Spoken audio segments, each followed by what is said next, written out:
kalayan nyebat asmana Allah nu maha murah tur nu maha asih. Allah langkung uninga anu dimaksud ku alif lam mim.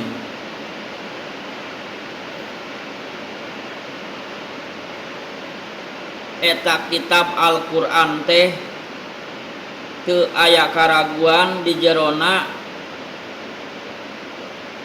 ngandung pitunjuk pituduh atanapi anu nunjukkeun ka jalmi-jalmi anu takwa,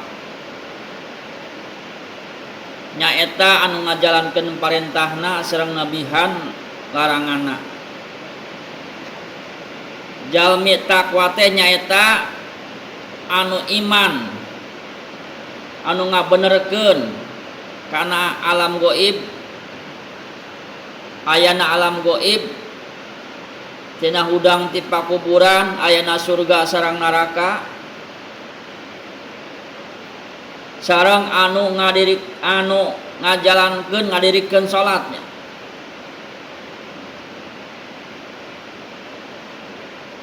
Sareng anu ngimpakeun sabagian rizkina kana kataatan ka Allah.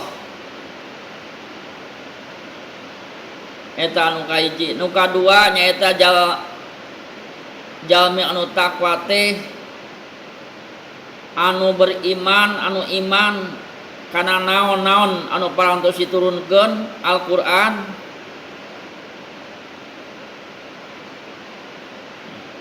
kana naon bae anu parantos diturunkeun ka anjeun, yaitu ka Nabi Muhammad sallallahu alaihi wasallam, nyaeta Al-Qur'an.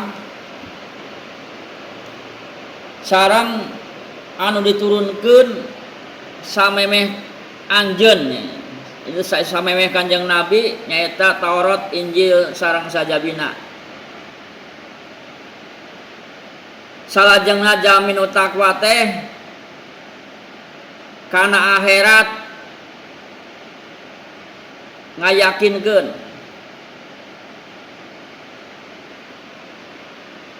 eta kabeh jalma-jalma anu manut kitu nyaeta anu percaya kana alam gaib, anu ngalaksanakeun salat, anu ngimpakeun sebagian rezekina, anu percaya kana Al-Qur'an sareng kitab samemehna, sareng percaya kana akhirat,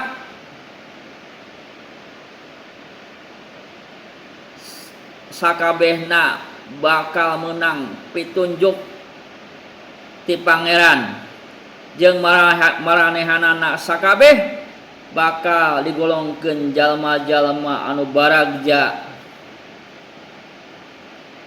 kalauan dilebetkeun ka surga sareng disalametkeun tina neraka.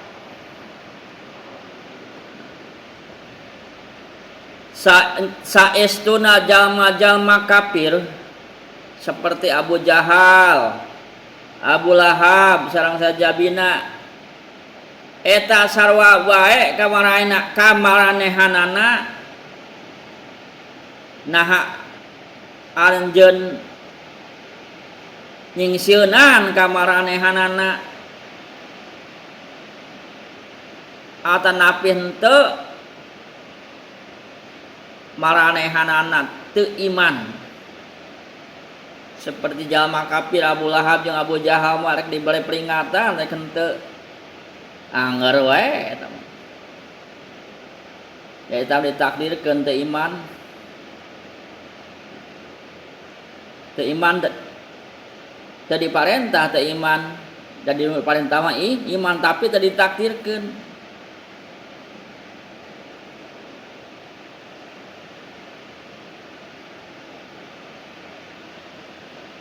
Allah bakal ngacap kana hate-hatena maranehanana, nutup ngecap tadi dia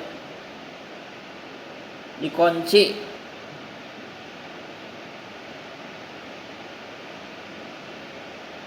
Sareng nutupan pang cepilna pendengaran anak sekurang mah.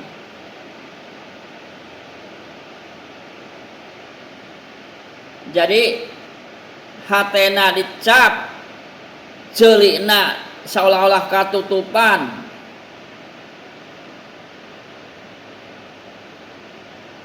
panona sami.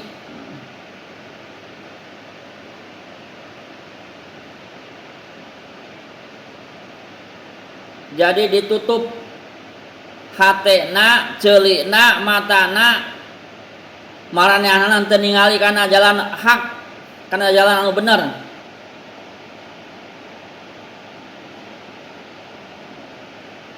Jeung pikeun maranehanana azab anu pohara gedena, anu langgeng. Hadirin wargi sadaya, ieu aosan tarjamah tafsir Jalalain anu ngahaja ku sim kuring teu dibacakeun ayatna tapi langsung diterjemahkeun atanapi diartikeun ku basa Sunda. Ieu basa Arabnya, mudah-mudahan aya manfaatna.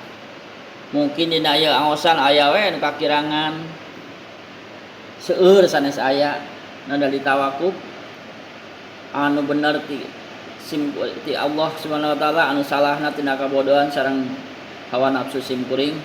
Sakieu bae anu kajian urang dina kesempatan ieu, mudah-mudahan aya manfaatna. Sekali deui, wassalamualaikum warahmatullahi wabarakatuh.